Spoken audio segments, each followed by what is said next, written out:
O 8 de janeiro foi um ato de violência, terrorismo ou golpe de Estado? Gente, abriram, olha lá, abriram a porta, gente. A galera tá entrando pra dentro do Congresso.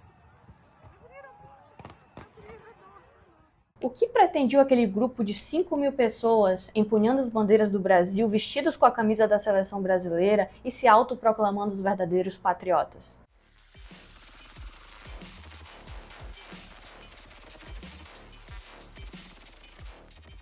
Um ano após o 8 de janeiro, como que este evento está sendo analisado pelos pesquisadores?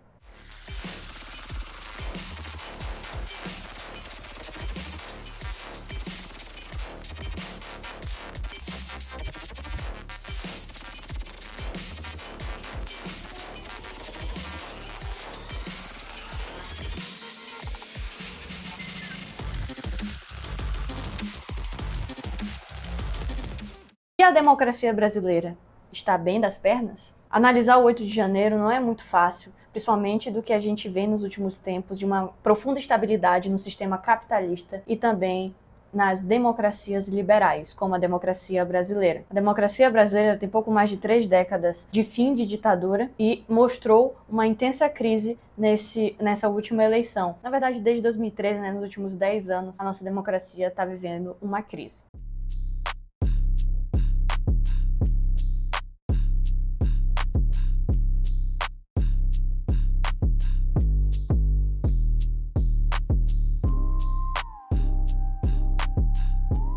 Fala juventude, aqui quem vos fala é Arte Xavier e hoje a gente vai analisar os eventos que culminaram no 8 de janeiro e como que um ano depois está a democracia brasileira. Vou começar esse assunto indicando para vocês um podcast desenvolvido pelos estudantes de Ciências Sociais da USP, de uma pesquisa que foi orientada pela professora especialista em Sociologia Política Ângela Alonso no primeiro semestre de 2023. Foram seus alunos que produziram essa pesquisa e via principalmente ali as notícias e os discursos, o confronto, o conflito político e as performances da eleição e como que toda essa série de eventos gerou o 8 de janeiro. Interessante dessa pesquisa, quando você for escutar o podcast, você vai ver que vai ter algumas notícias de atos violentos com a eleição. Não é preciso ir muito a fundo para saber que essa foi a eleição mais violenta que a nossa geração já viu desde a redemocratização. É a Zambelli. É a Zambelli, é a Zambelli. Calma aí, ó, cara da Zambelli aqui, ó. Calma aí. Nossa, vagabundo! Carla Zambelli armada aqui, galera. Carla Zambelli armada aqui, ó. Carla Zambelli armada aqui, galera. Exemplo disso tem, em setembro de 2022, um ato de violência que culminou na morte do Benedito. Bom, o Rafael e o Benedito estavam discutindo sobre política. O Rafael defendia Bolsonaro e o Benedito defendia o Lula. No fim, a discussão acabou indo para as vias de fato, discussão física, acabaram se agredindo os dois. No final, o Rafael pegou um machado e assassinou o Benedito. O julgamento do Rafael aconteceu um ano após o incidente, em 2023, e dentro do julgamento ele foi condenado a 14 anos de prisão e disse que não se arrependia de ter matado o Benedito. Na coleta empírica da pesquisa desenvolvida pelos estudantes da USP, eles descobriram 115 casos de violência política, sendo 24 ameaças, 74 agressões e 17 assassinatos. Em um terço desses casos, houveram uso de armas de fogo. Lembrando que esses eventos de violência política, eles se intensificaram no primeiro e no segundo turno das eleições de 2022, em outubro. 2 pessoas foram baleadas no domingo de eleições.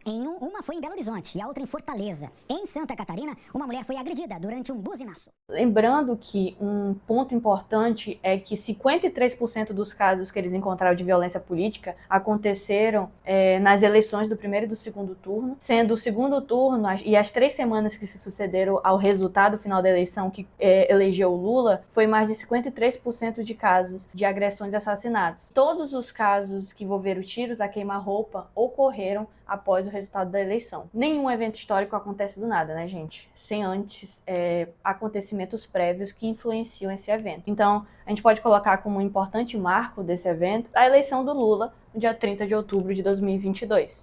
Às 19 horas e 57 minutos, Renata Lopretti chamando minha atenção para este momento. Você está vendo na tela a cor pintou. A Justiça Eleitoral acaba de confirmar a vitória de Luiz Inácio Lula da Silva, do PT. Foi a eleição mais acirrada da história, com um pouco mais de 2 milhões de votos de diferença, mas que tem como quadro geral uma violência generalizada. Essa violência colocou em combate lulistas versus bolsonaristas. Eu quero ver você responder. Como possa, tá? Eu quero ver, explica. Já expliquei. Explica. Já expliquei.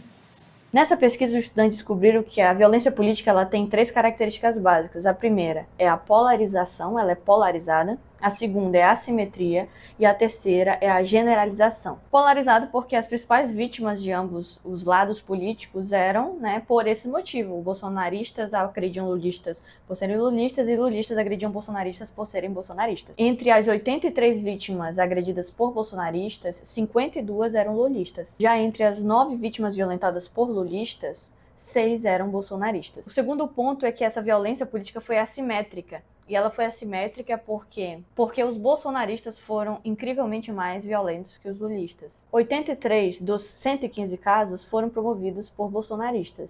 E apenas 9 casos foram promovidos pelos lulistas. Ou seja, os lulistas foram as principais vítimas de violência política no período. Eles foram vítimas em 59 dos 115 casos de violência política. Já os bolsonaristas foram vítimas em apenas 11 dos casos de violência política. Por fim, a violência política foi generalizada porque ocorreu em espaços que tradicionalmente não são considerados políticos, Não ocorreu em protestos, nem em passeatas, nem na Câmara, nem em espaços ditos políticos. Acontecia em eventos, em aniversários, no meio da rua, em comemorações. O guarda municipal Marcelo Arruda, tesoureiro do Partido dos Trabalhadores em Foz do Iguaçu, Paraná, foi assassinado a tiros nesse sábado. Então, grande parte da violência política aconteceu em espaços que não são tradicionais da política, Foi uma violência cotidiana. Houveram até casos de familiares que se esfaquearam e mataram e se assassinaram por conta desse período de intensa violência política. Um caso emblemático foi o que aconteceu no dia da vitória do Lula em 30 de outubro. Em Belo Horizonte, o Juan Luiz atirou contra 8 pessoas que comemoravam a vitória do Lula, matando uma menina de 12 anos e um homem de 28 anos. O resultado da eleição de 2022 teve 2 feitos inéditos. O primeiro é que o Jair Bolsonaro se tornou o primeiro presidente da história a não se reeleger, e o segundo foi tornar Luiz Inácio pela 3ª vez presidente do Brasil. Eu disse para vocês que toda eleição que eu disputo eu tenho vontade de ganhar no primeiro turno. A partir do resultado eleitoral, que foi bem apertado, diga-se de passagem, começaram a se veicular uma série de notícias falsas pelas mídias sociais e pelos grupos onde os apoiadores do Bolsonaro estavam, e uma delas dizia para invocar o artigo 142 da Constituição, que diria, de acordo com essas notícias falsas, que o Exército poderia fazer uma intervenção militar para restabelecer a ordem. Além, anexada a esse tipo de notícia, vinha também a notícia da fraude eleitoral, em discursos dizendo que as urnas foram fraudadas e a eleição do Lula não era legítima. Lembrando que esses discursos foram bastante reiterados por Bolsonaro no período de eleição e anterior, dizendo que o voto deveria ser impresso porque as urnas não eram de confiança. O que está acontecendo com a Argentina? Queremos isso? Não vai, porque se Deus quiser, vai aprovar o voto impresso lá.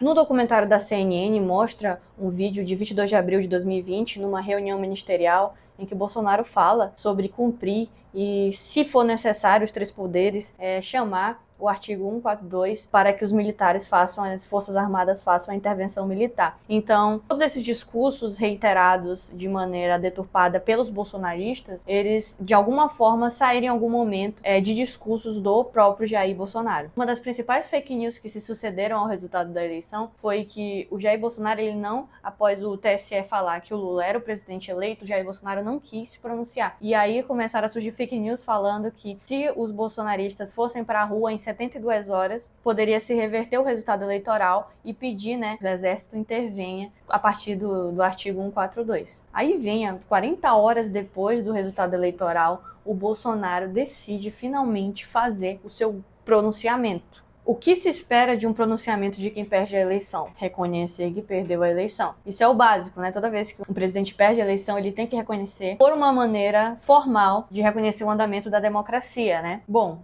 no momento em que ele faz o pronunciamento, ele não reconhece, mas ele comenta os atos que já estavam acontecendo por todos os seus apoiadores ao longo do Brasil. Os atuais movimentos populares são fruto de indignação e sentimento de injustiça, de como se deu o processo eleitoral. Um desses atos eram bloqueios de vias a partir de caminhões. E os bolsonaristas, por exemplo, só no Pará e no Rio Grande do Sul eram 12 bloqueios nas rodovias de cada.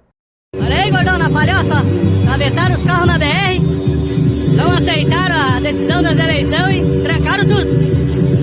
Os caminhoneiros já estão atravessando os caminhões ali. A fala dele gerou algumas ambiguidades. Ele falou o seguinte, que não apoiava depredação, violência, que impedisse, né, o direito de ir e vir das pessoas. Por outro lado, ele reiterou a importância de manifestações ditas pacíficas que se indignassem com o resultado eleitoral, que disse que foi um resultado injusto. Essa ambiguidade de foi injusto o resultado eleitoral já abriu margem para uma série de fake news de mentiras serem divulgadas novamente. E aí as ações dos bolsonaristas pareceram mais planejadas, mais premeditadas, financiadas. Então diversos grupos se juntaram para apoiar essas manifestações, como a classe empresarial, fazendeiros, igrejas evangélicas. Então grupos de diferentes segmentos sociais da classe média alta e classe média em geral, eles começam a apoiar esse movimento contra o resultado das eleições. É aí que começa, então, a ocupação dos quartéis, né?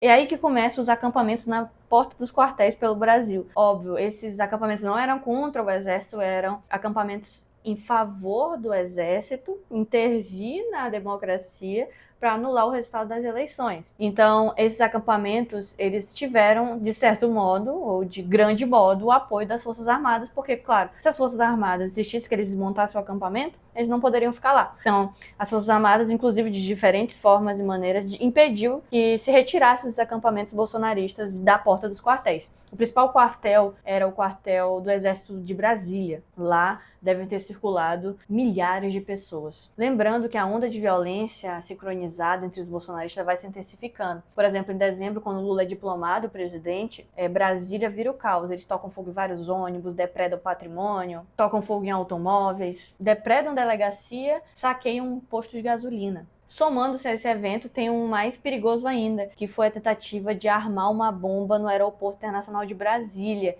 descoberta pela polícia na época. E aí, voltando para a ideia dos acampamentos, eles eram bem estruturados, né? Eles eram bem financiados. O de Brasília, inclusive, tinha banheiros químicos, tinha um palco, tinha tendas, tinha pelo menos 3 geradores de energia, tinha lugar ali para carregar os celulares.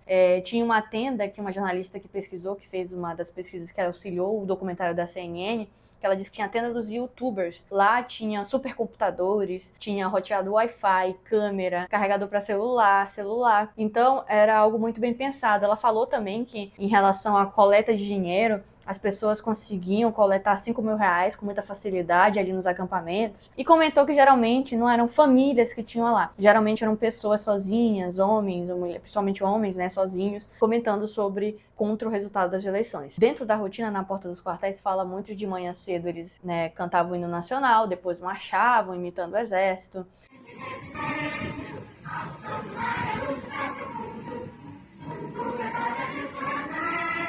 Depois tinham os almoços, os horários das refeições, todas muito bem financiadas pelo agro, né, pelos fazendeiros. E também tinha um negócio interessante que era o buzinaço com os caminhoneiros para chamar a atenção da mídia, fazer uns discursos, umas palavras de ordem, e falava sobre patriotismo e sobre salvar o Brasil do comunismo.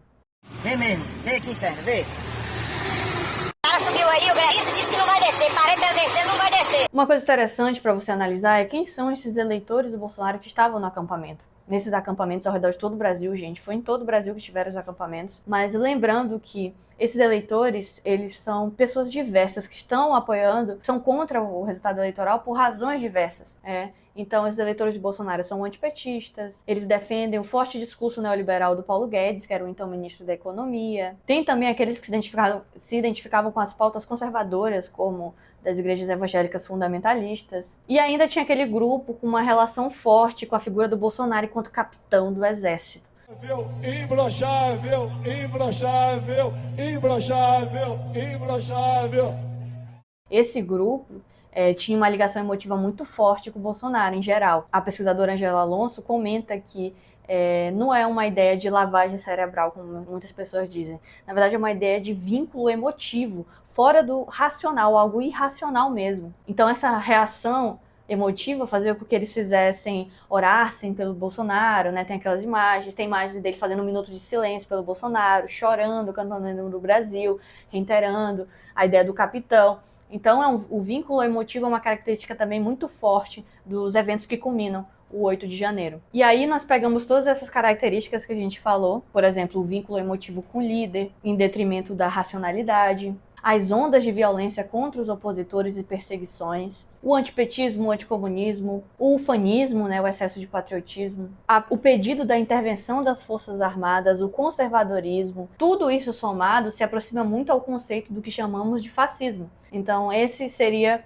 um movimento fascista contemporâneo. O professor de História Contemporânea da USP, Lincoln Seco, afirma que esse evento ele é um evento de golpe à democracia. E não é porque ele não se concretizou que ele não deixou de ter uma ampla força para os setores fascistas da sociedade. Ações como essas descredibilizam o Estado e encorajam funcionários da segurança a se solidarizarem com o fascismo, como a gente vê em umas supostas imagens em que os policiais apoiam manifestantes que estão ali adentrando as planadas dos ministérios. É importante ressaltar que os bolsonaristas só fizeram o que fizeram com o apoio da polícia e dos militares, porque é impossível você adentrar todo aquele sistema de segurança, os quartéis que ficam lá próximos, as diferentes polícias, né, a Polícia Legislativa, a PM, então a Polícia Federal, e invadir as esplanadas dos ministérios, Planalto Central, naquela magnitude só é possível se a polícia ou foi conivente, ou foi negligente, ou não colocou de fato as forças policiais para impedir que aquelas pessoas fizessem aquele estrago que nós vimos. E o historiador Lincoln Seco ainda reitera um negócio interessante, que a nossa democracia ela é frágil, tem dificuldades, tem limites, mas ainda assim ela é muito melhor do que o que os fascistas querem para nós, o que eles querem fazer de nós. O fascismo é um movimento que é contra as minorias, é contra a diversidade, é um movimento racista, é um movimento conservador que exclui as pessoas. Aí vem um ponto interessante, né? O 8 de janeiro, a tentativa de golpe, também se assemelha ao 6 de janeiro de 2021 nos Estados Unidos, quando o Donald Trump perde as eleições e lá a eleição é por voto impresso, né? Escrita. E ele alegou que foi fraudada as eleições e que não foi justo o resultado, e falou que as pessoas tinham que ir para a rua defender a democracia.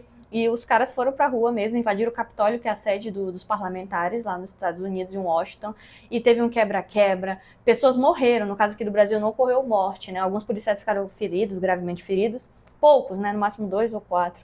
Salvo engano. Lá nos Estados Unidos morreu um policial, então foi realmente violento, e falam que estruturalmente, né, às vezes a gente é amplamente influenciado por movimentos que vêm de fora, como principalmente os Estados Unidos, que influencia muito na democracia brasileira, inclusive espionando, né? A gente até tem documentos que comprovam que os Estados Unidos adoram espionar o Brasil. Lembrando que no dia anterior ao 8 de janeiro, as forças de segurança, tanto do Distrito Federal, quanto de Brasília, quanto o próprio ministro da Justiça, o Flávio Dino, eles já sabiam que iria ter uma manifestação, né, no domingo.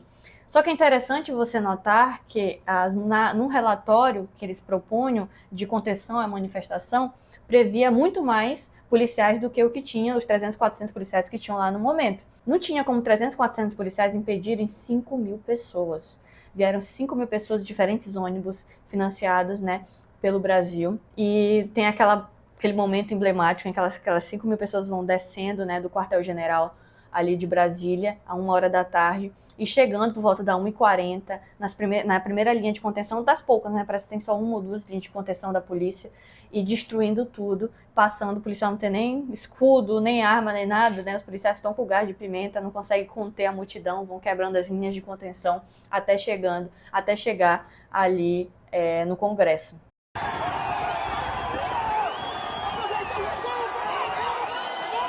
Bom, naquele momento, o discurso do que era produzido pela mídia ia mudando. Pode ver que no final, manifestantes direcionam a sede dos 3 poderes. Depois ficou atos de violência dos manifestantes na sede dos 3 poderes. Até chegar em atos de terrorismo das pessoas na sede dos 3 poderes.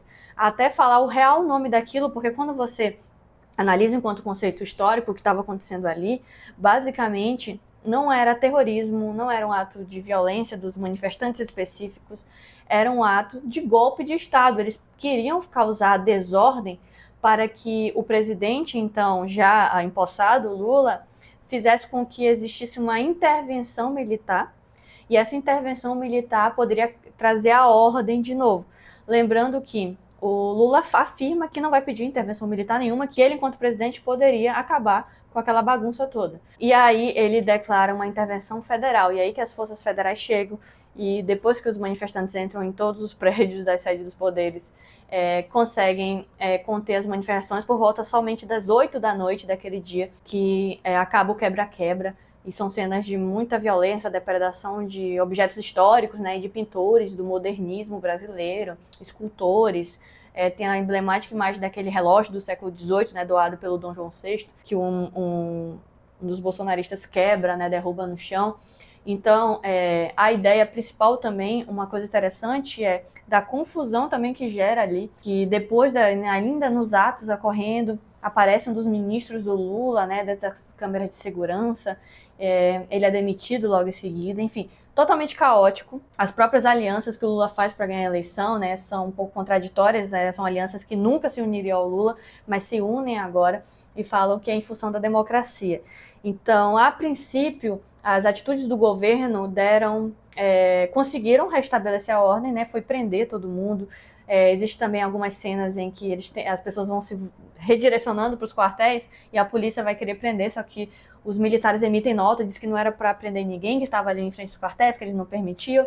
Então existe ali muito disse e não me disse, existe ali muita confusão em relação ao que fazer com esses golpistas. Então podemos afirmar que o 8 de janeiro foi um ato golpista, sim, cara. Que foi frustrado, mas ainda assim demonstra como que o fascismo brasileiro ele está sendo um movimento bem mais potente do que há alguns anos atrás. Lembrando que as células neonazistas são mais de 500 hoje no Brasil, né? Nos últimos 5 anos aumentou drasticamente o número de células nazistas. Então, o nazismo ele é uma versão piorada do fascismo, porque o nazismo foi um movimento ali que matou de 6 a 9 milhões de judeus na Alemanha, se você for pensar ali na aula do Entre Guerras ali de Hitler. Uma coisa interessante é o que os brasileiros pensam, né, do 8 de janeiro.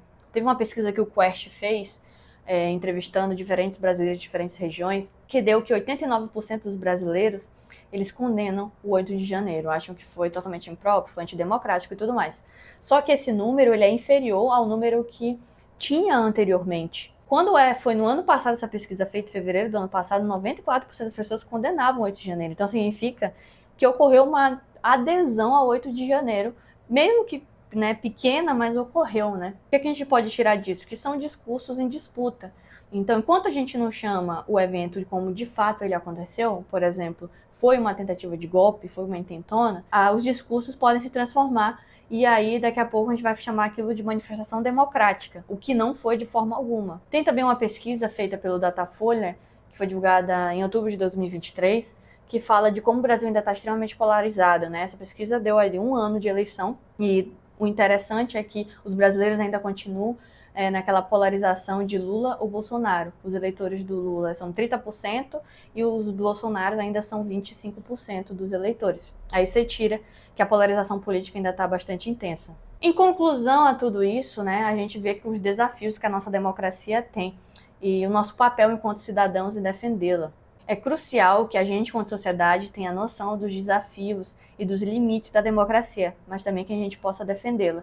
Lembrando que o fascismo ele é um movimento que é de extrema direita, que surge no século XX, né, ali com 1919, 1920 com Mussolini, mas o fascismo contemporâneo, o fascismo de hoje, ele já tem uns requintes muito do mundo pós-Guerra Fria, muito da disputa, né, capitalista, de como a gente pode enfrentar. É um fascismo que, se antes era antiliberal, hoje é neoliberal. Então, é um discurso ainda de ódio às minorias, de perseguição política contra opositores, contra as instituições democráticas. E a gente tem que estar muito ciente desses discursos e chamar e nomear as coisas para que a gente não possa repetir os mesmos erros do passado. O engajamento da gente nos assuntos políticos não é mera opinião, é fundamental para que a gente mantenha a nossa democracia de pé. E você que chegou até o final desse vídeo, parabéns, ficou um pouco longo, né, gente? Mas pelo menos deu pra gente ter um panorama mais ou menos específico do que acontece no 8 de janeiro. Se você tem uma contribuição para esse vídeo, deixa aqui nos comentários alguma ideia, alguma pergunta sobre o 8 de janeiro. O que você acha? Você acha que a nossa democracia está bastante fortalecida depois do 8 de janeiro? Você acha que existe alguma chance de se repetir os atos? Fica esse questionamento. Não esqueça de curtir esse vídeo, compartilhar, ativar o sininho para mais notificações. Muito obrigada por ter acompanhado a gente até aqui e até a próxima.